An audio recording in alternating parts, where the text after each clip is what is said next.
Hello everyone, welcome to my YouTube channel. आज हम करेंगे टॉपिक डीटी का, जो कि है TDS, tax deducted and source, जो कि बहुत इंटरेस्टिंग और मार्क्स फेचिंग है। और इसे हम फटाफट इजी तरीके से देखेंगे और मैंने समराइज़ कर दिया, इसमें अराउंड 4 पेजेस का है। तो चलिए फटाफट स्टार्ट करते हैं। अभी इस बार नया कोविड के वजह से नया सेक्शन इंसर्ट किया गया है, जो कि है सेक्शन 197B, जो कि बोलता है rate deduction at the rate of 25% due to COVID. COVID की वजह से 25% रेट डिडक्ट हुआ है बहुत सारे सेक्शंस में।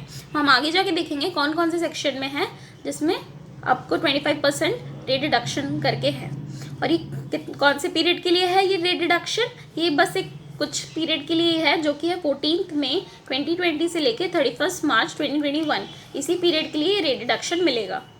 स्टार्ट। तो पहला सेक्शन है सेक्शन 192 सैलरी, जो कि रेट है स्लैब रेट। स्लैब रेट से सैलरी डिडक्ट होगा टीडीएस। नोट, इसमें हम क्या नोट करेंगे?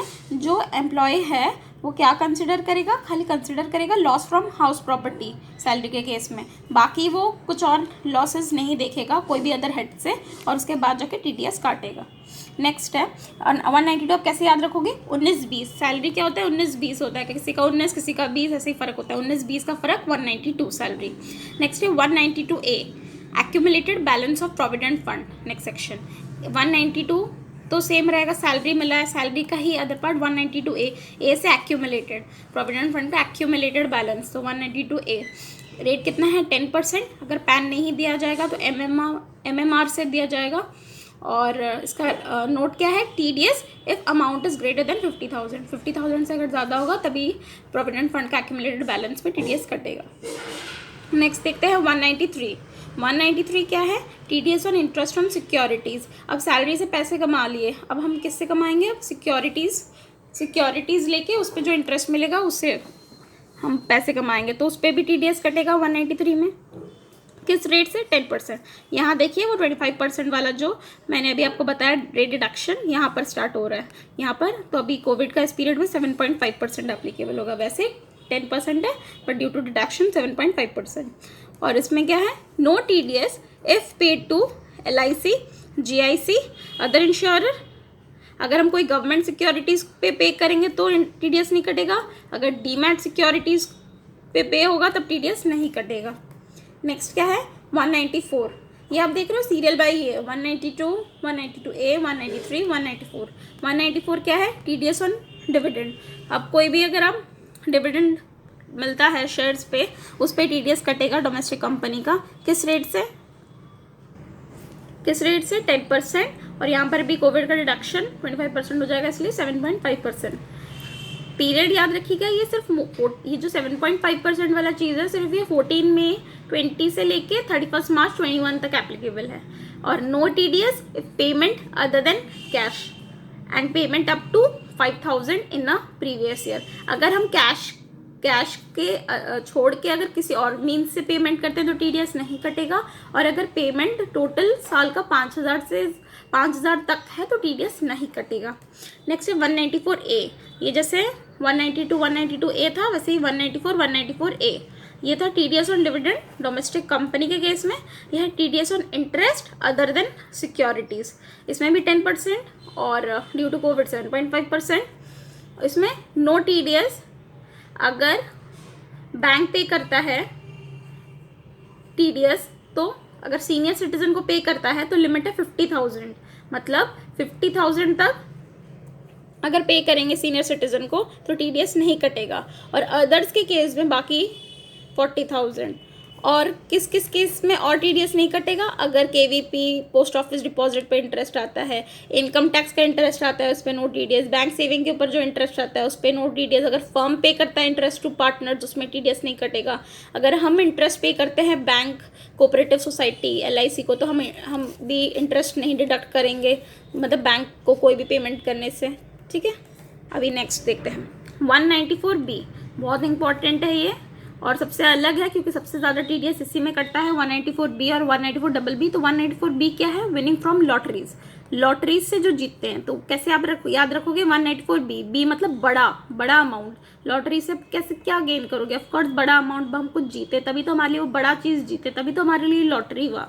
तो वही 194B मतलब बड़ा, विनिंग फ्रॉम लॉटरीज। इस पर कितना टैक्स रेट है? 30%। सबसे हाईएस्ट है यही दोनों में, 194B और 194BB। तो याद रखिएगा 30%। कितना तक TDS नहीं कटेगा? नो TDS अप टू 10,000, 10,000 तक नो TDS। और 194BB बहुत बड़ा, ये था बड़ा, ये है बहुत बड़ा, winning from horse race. Horse race से तो बहुत बड़ा अमाउंट हम अर्न करेंगे। इसका भी 30%। ये दोनों हमेशा सेम रहता है और B और BB रहता है, बड़ा और बहुत बड़ा अमाउंट विन करते हैं। तो इस पर कितना? Same, no TDS up to 10K मैंने लिखा है सेम, देखिए। और दूसरा, अगर हम विनिंग काइंड में करते हैं, अगर कैश में करते हैं तो 10,000 तक लिमिट है, उस पर TDS नहीं कटेगा। अगर काइंड में करते हैं तो मेक श्योर होगा कि वो जो टैक्स उस विनिंग पे है वो आगे गवर्नमेंट को जमा किया जाए। एग्जाम्पल ले लीजिए, अगर 5 लाख का हम 5 लाख का सपोज हम कार जीते, 5 लाख का 30% TDS कटेगा तो कितना हुआ? 1,50,000। तो आगे 1,50,000 जो जीता है SSC उसको जमा कराना पड़ेगा 1,50,000 गवर्नमेंट को, तभी उसको बाकी कार उसको मिलेगा। ठीक है। नेक्स्ट है 194C, सी से contract, C for contract, 194C याद रखिएगा। 194C है TDS ऑन कॉन्ट्रैक्ट। इसमें कितना है rate? If contractor is individual HUF तो 1% और कोविड की वजह से 0.75% और अदर्स पे 2% और 1.5%। नो TDS अगर सिंगल पेमेंट है अप टू 30,000 और अग्रीगेट ऑफ पेमेंट है अप टू 1 लाख। सिंगल अगर कॉन्ट्रैक्ट का अलग अलग पेमेंट है तो हम चेक करेंगे कि वो 30,000 से ज़्यादा नहीं होना चाहिए। और अग्रीगेट में अगर अलग अलग कॉन्ट्रैक्ट का डेट है, एक कॉन्ट्रैक्ट में अलग अलग पार्ट पेमेंट्स करते हैं, फिर हम लोग पूरा साल का चेक करेंगे, वो 1 लाख से ज़्यादा नहीं होना चाहिए। इसमें कॉन्ट्रैक्ट में और क्या आता है? कॉन्ट्रैक्ट में जो वर्क बोलते हैं, वर्क क्या इंक्लूड करता है? Advertising, broadcast, telecast, catering, manufacturing, supplying of any product as per specification. ठीक है, ये सब बहुत सारी चीज़ों को वर्क बोला जाता है। तो इसमें से क्वेश्चन भी आता है वर्क क्या होता है। तो अब इसमें अगर केटरिंग वगैरह जैसे है एग्जाम्पल, अगर हम उसको पर्सनल पर्पस के लिए करते हैं, जैसे मैरिज पर्पस, तो नो TDS। अगर केटरिंग कोई शादी के लिए लेता है तो नो TDS। और अगर अदर्स, अगर नॉर्मल ऐसे केटरिंग लिया जाता है तो TDS, पर पर्सनल अपने पर्पस के लिए लिया जाता है उसमें नो TDS कटता नहीं है। Payment to transporter less than 10 vehicles, अगर 10 व्हीकल्स से, जिसके पास 10 व्हीकल से कम है, उसको, उस ट्रांसपोर्टर को पेमेंट किया जाता है तो no TDS। Payment by client to advertising agency, TDS कटेगा। अगर एडवर्टाइजिंग एजेंसी पेमेंट करता है TV चैनल या न्यूज़पेपर को तो नो TDS। ये सब आपका किस में है? TDS ऑन कॉन्ट्रैक्ट, कॉन्ट्रैक्ट से C, तो 194C। Next 194D, tax on money TDS on insurance and commission. ठीक है। तो D मतलब याद रखिएगा डेथ हो जाता है तो फिर जाके इंश्योरेंस का पैसा वगैरह आता है। ठीक है। तो 194D उसमें क्या है? कमीशन जो डेथ के लिए देते हैं। टैक्स रेट कितना है? 5% और रिडक्शन होके कोविड की वजह से 3.75%। और no TDS of commission is up to 15,000 per annum. 15,000 तक अगर है तो TDS नहीं कटेगा। 194DA, ठीक है। 194DA मतलब दौलत शोहरत। आप सोच लो, आफ्टर डेथ पैसे ही पैसे आ जाएंगे जिसके नाम पे पॉलिसी ली होगी। आफ्टर डेथ ऐसे भी याद रख सकते हो, DA आफ्टर डेथ, डेथ के बाद, या फिर दौलत, DAU, दौलत आ गया बहुत सारा। ठीक है। 194DA TDS on maturity proceeds of LIC insurance policy. Insurance policy का जो प्रोसीड्स जब आता है उस पर TDS कटना। कितना रेट है? 5% और 3.75%। रिसीव्ड ऑन डेथ, अगर डेथ पे किसी का रिसीव होता है तब TDS नहीं कटेगा। और नॉर्मली अगर मैच्योरिटी हो जाता है कोई पॉलिसी का, मतलब डेथ से लिंक नहीं है, मतलब इंश्योरेंस पॉलिसी मैच्योरिटी डेट आ जाता है, तो हम लोग देखेंगे अगर अमाउंट लेस देन 1 लाख है तो एग्जेम्प्ट, TDS नहीं लगेगा। अगर 1 लाख भी हो जाता है ना तब उस पर TDS लगेगा। लेस देन है, ध्यान रखिएगा इसमें। Next 194E, TDS on non resident sports person entertainer. Entertainer E से एंटरटेनर, राखी सावंत याद कर लीजिएगा, एंटरटेनर। 194E 20% plus HEC।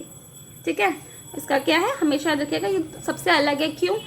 क्योंकि नॉन रेसिडेंट पर्सनस को दिया जाता है। और इसमें सबसे बड़ा चीज़ है, ये शायद एक लौता सेक्शन है जिसमें 4% हेल्थ एंड एजुकेशन सेस पक्का लगेगा, जो टैक्स रेट है उसके साथ HEC लगेगा।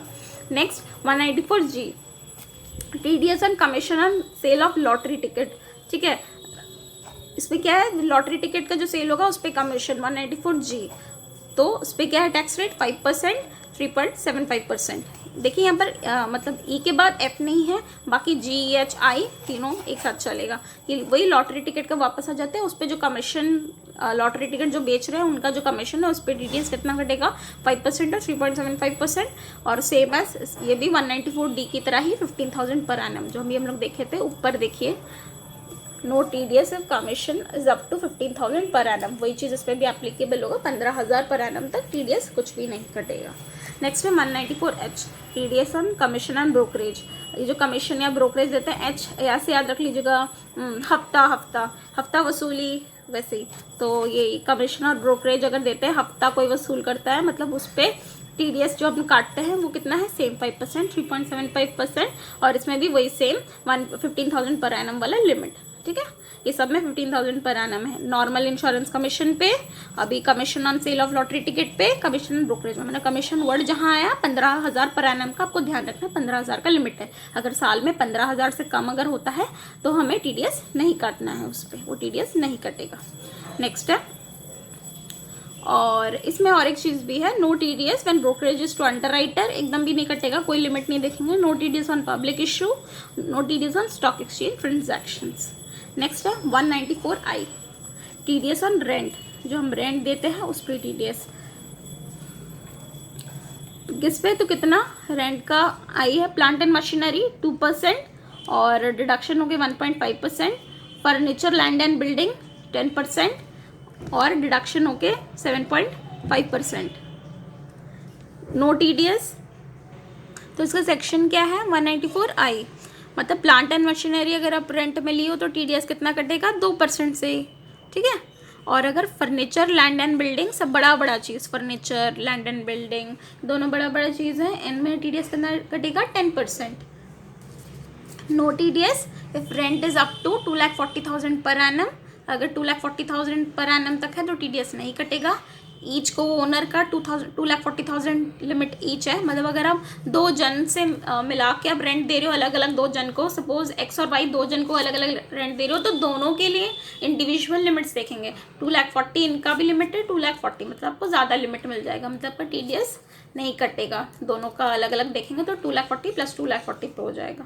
और रेंट चेक इन अग्रीगेट, मतलब प्लांट एंड मशीनरी पे आप अलग देख रहे हो, फर्नीचर लैंड एंड बिल्डिंग सब अलग अलग रेंट आप दे रहे हो, तो उसका अग्रीगेट हम लिमिट चेक करेंगे करके। ऐसे आप नहीं बोल के छोड़ सकते कि नहीं इसमें तो 10,000 है, इसका हम रेंट 10,000 दे रहे हैं, इसका सिर्फ 2,000 दे रहे हैं, तो ऐसे अलग अलग है तो हम नहीं देंगे। तो अब अग्रीगेट अगर आप करोगे और 2,40,000 हो जा रहा है तो आपको TDS काटना पड़ेगा। रिफंडेबल डिपॉजिट और एडवांस रेंट में TDS कटेगा। फिर अगर land and parking charges airline पे करता है तो एयरपोर्ट अथॉरिटी, ये केस स्टडी है जिस पे बहुत बार क्वेश्चन आता है। अगर एक land and parking charges paid by airlines to airport authority, तो उस पर क्या होगा उस केस में, मतलब अगर एक एयरलाइन एयरपोर्ट अथॉरिटी को पार्किंग चार्जेस वगैरह दे रहा है तो फिर क्या हम उसको बोलेंगे कि TDS अंडर सेक्शन 194I आ रहा है, तो आंसर इज नो। 194I में TDS नहीं कटेगा। 194C that is TDS on C मतलब कॉन्ट्रैक्ट, उसमें कटेगा। क्यों? क्योंकि बोला जाता है कि ये जो पार्किंग है it's part of other things, मतलब खाली पार्किंग नहीं दे रहा है, इसमें बहुत सारे अदर फैसिलिटीज़ भी मिल रहे हैं, जो कि आपका बोर्डिंग है, फ्लाइट चार्जेस है, वहाँ का अंदर का सब कुछ मिला के होता है, तो वो एक पूरा टोटल कॉन्ट्रैक्ट है। खाली एयरपोर्ट में अलग से इंसान जाके पार्किंग नहीं करेगा। तो ये वाला जापान और सिंगापुर एक एयरलाइन का केस स्टडी है जिस पे आया था कि ये चीज़ 194I में नहीं आएगा, ये 194C कॉन्ट्रैक्ट में जाएगा, ये वाला चीज़ रेंट। ठीक है, 194IA नेक्स्ट है। IA से याद रखिएगा immovable asset, immovable asset, immovable property पे जो TDS करता है, TDS on purchase of immovable property other than agricultural land, agricultural land exclude हो जाता है। इसमें कितना TDS 1%, 0.75% due to COVID. No TDS if consideration is less than 50 lakhs। 50 lakh से अगर टोटल कंसिडरेशन, सेल कंसिडरेशन जो होता है अगर वो लेस से होता है, 50 लाख से नीचे होता है, तो TDS नहीं कटेगा। नेक्स्ट 194 IB, इमूवेबल प्रॉपर्टी का भाड़ा, दैट इज रेंट देना। भाड़ा, रेंट को भाड़ा भी बोलते हैं, तो इमूवेबल प्रॉपर्टी का भाड़ा, TDS on rent of immovable property. तो ये वाला सेक्शन क्या हो जाएगा, IB, भाड़ा, इमूवेबल प्रॉपर्टी का भाड़ा, IB। Tax rate 5%, due to COVID 3.75%, no PAN तो 20% लगेगा, याद रखिएगा, नो पैन 20% लगेगा। और इसमें कौन, इंडिविजुअल और HUF जिनका कि टर्नओवर 1 करोड़ और 50 लाख से कम है, उस केस में वो होते हैं यहाँ पर हमारे पेयर, ठीक है। और इसमें नोट क्या करना है कि no TDS if rent is up to 50,000 per month. 50,000 तक अगर रेंट है तो TDS नहीं कटेगा पर मंथ। और इसमें याद रखिएगा, deduction is not to exceed the rent for last month. TDS कभी भी लास्ट मंथ के रेंट से ज़्यादा नहीं कट सकता। ये क्वेश्चन पूछा जाता है, ये वाला का क्वेश्चन भी आता है कि अगर TDS काट रहा है, आपको ऐसे बोल देगा कि TDS will be deducted at 80,000 rupees और लास्ट मंथ का रेंट आपका होगा 60,000, तो आपका रेंट फिर TDS कितना कट सकता है, it is limited to last month's rent, so that is 60,000. TDS cannot be deducted 80,000, ठीक है। और TDS डिडक्शन जो होगा only at the time of payment of last rent, last rent पे होने के बाद ही TDS कट सकता है, फाइनल कंप्लीशन, ठीक है। 19, तो इसका क्या है, TDS पे under development agreement. Development agreement में जो पेमेंट कर रहा है, तो डेवलपमेंट चल रहा है, तो बोलोगे ओह आई सी डेवलपमेंट चल रहा है, तो वैसे याद रखिएगा 194 IC। I know it's funny but याद रखने के लिए ठीक है ना। तो डेवलपमेंट चल रहा है, ओह आई सी डेवलपमेंट चल रहा है, तो TDS payment under development agreement. इसमें कितना टैक्स रेट, 10% एंड 7.5%। अगर इन काइंड में है पेमेंट तो नो TDS, कैश में है तो TDS। नेक्स्ट 194 जे हमारा कॉमन, हमारा जो हमेशा हम सुनते आ रहे हैं, प्रोफेशनल सर्विसेज पे जो TDS कटता है, जैसे कि आप ये चार्टर्ड अकाउंटेंट्स को पेमेंट होगा तो जो TDS कटेगा, या कोई भी अदर प्रोफेशनल बॉडी, डॉक्टर और एनीवन एल्स, कोई भी प्रोफेशनल सर्विस दे रहे हैं उसके लिए कटता है जे पे TDS ऑन प्रोफेशनल सर्विस में, तो हम लोग को याद रहता ही है। 10%, 7.5% और 2% किस किस को 2% देते हैं, call centre, technical service not being professional service, royalty in case of sale, distribution, exhibition. ये 3 केसेस में 2% कटेगा, अदरवाइज इट्स 10%, ठीक है। और no TDS if professional services, technical services, royalty, non compete fees is up to 30,000 per annum. 30,000 तक अगर amount है इन सब में किसी का भी, तो TDS उस पर नहीं कटेगा। और डायरेक्टर फीस में कोई भी अमाउंट नहीं देखा जाएगा, अगर हम 100 रुपये भी दे रहे होंगे ना तो उस पर TDS कटेगा, TDS उस पर हमें काटना है। और याद रखिएगा एक और चीज़, TDS not on personal purpose. Example doctor fees, अगर हम पर्सनली डॉक्टर को फीस देने जा रहे हैं, हम बीमार हुए हैं, डॉक्टर को देने जा रहे हैं, तो हम क्या उसमें TDS काट के देंगे कि लो डॉक्टर आप अपना TDS आगे हम काट के, आपको 500 रुपये हैं तो उसमें हम TDS आगे काटेंगे, फिर 10% हिसाब से 50 रुपये और 450 देंगे, नहीं। तो वही पर्सनल पर्पस के लिए जो पेमेंट करते हैं उस पर TDS नहीं करते हैं।